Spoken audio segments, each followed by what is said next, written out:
Mavzuni davom ettiramiz. Keyingi tushunchalar bo'luvchi va karali degan tushuncha bor. Sonni bo'luvchisi bo'ladigan bo'lsa, masalan 18 degan sonni oladigan bo'lsak, uning bo'luvchilari 1, 2, 3, 6, 9, 18. Ya'ni 18 qoldiqsiz bo'linadigan sonlar tushuniladi. 18 mana shu 6 ta songa qoldiqsiz bo'linadi.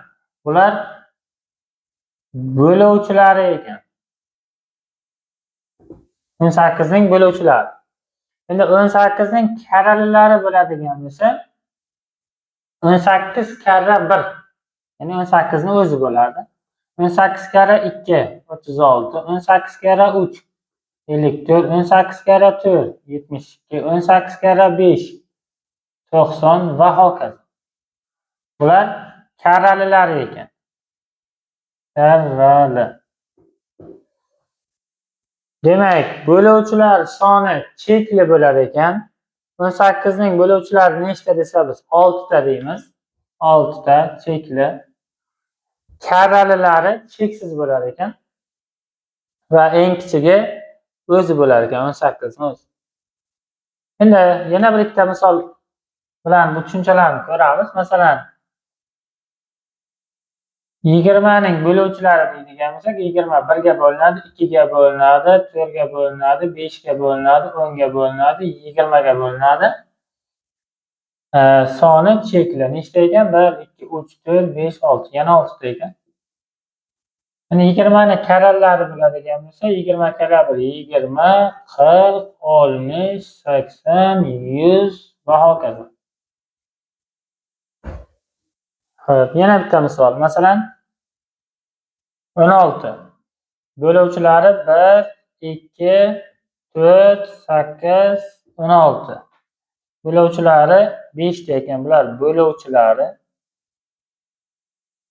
Endi 16 ning karalilari 16 karra 1 16, 32, 16 karra 3 48, 16 karra 4 64 va hokazo.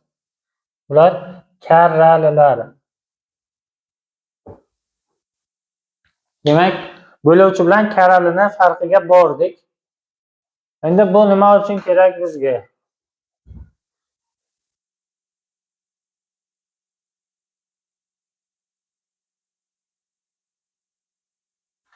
Biz natural sonlarni o'tdik. Sanashda ishlatiladigan sonlar natural sonlar deyiladi. Bular birdan boshlanadi. 1, 2, 3, 4, 5 va hokazo. Cheksizda masalan 100, 101, 102, ming, million, milliard va hokazo cheksiz. Shular natural sonlar. Biz shu natural sonlarni bo'luvchilari soniga ko'ra yana bir nechta guruhlarga bo'lamiz. Bo'luvchisi bitta bo'lsa, masalan 1 ning bo'luvchisi bitta, 1 ning o'zi. Bu son tub ham emas ekan, murakkab ham emas ekan. Murakkab emas. Demak, bo'luvchisi bitta bo'lsa, tub ham bo'lmas ekan, murakkab ham bo'lmas ekan. Bo'luvchisi ikkita bo'lsa, bunday sonlar tub sonlar deyiladi.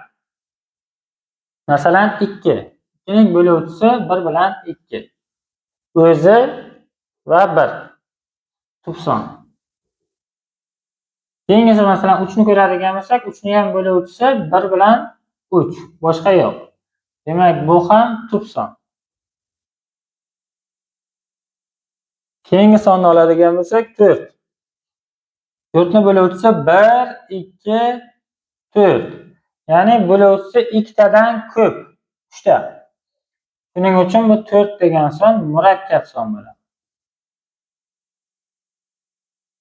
Demak, 3 xil guruhga bo'lar ekanmiz. Tub ham murakkab ham emas bo'lgan son o'zi bitta, boshqa yo'q. Tub sonlar faqat o'ziga va 1 ga bo'linadigan natural sonlar tub sonlar deyiladi. Masalan 2, 3. Bo'luvchilari soni ikkitadan ko'p bo'ladigan bo'lsa, ular murakkab son bo'ladi. Demak, tub sonlarga yozamiz. Bo'luvchisi ikkita deb yozamiz. Murakkab songa yozamiz. Bo'luvchilari ikkitadan ko'p. Ya'ni eng kamida bo'luvchisi 3 ta bo'lishi kerak. Hop, 5 tekshiramiz. 5 ni bo'luvchilari 1 bor, 5 bor. Boshqa bo'luvchisi yo'q. Demak, bu tub son ekan. 6 ni tekshiramiz. 6 ni bo'luvchilari 1, 2, 3, 6. Demak, buni bo'luvchisi 4 ta ekan. 4 ta bo'lsa nima bo'ladi? Murakkab son bo'ladi. Murakkab. Buni xohlagan bitta son olamiz. 27 ni oladigan bo'lsak, 27 3 ga bo'linadi. Demak, murakkab.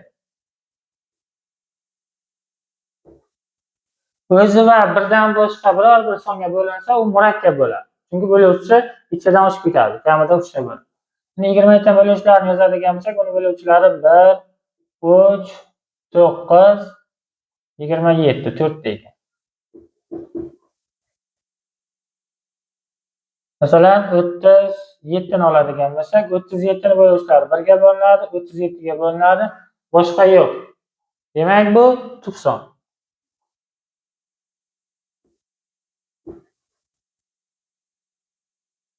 Yoki 2 dan boshqa xohlagan juft sonni oladigan bo'lsak, masalan 16.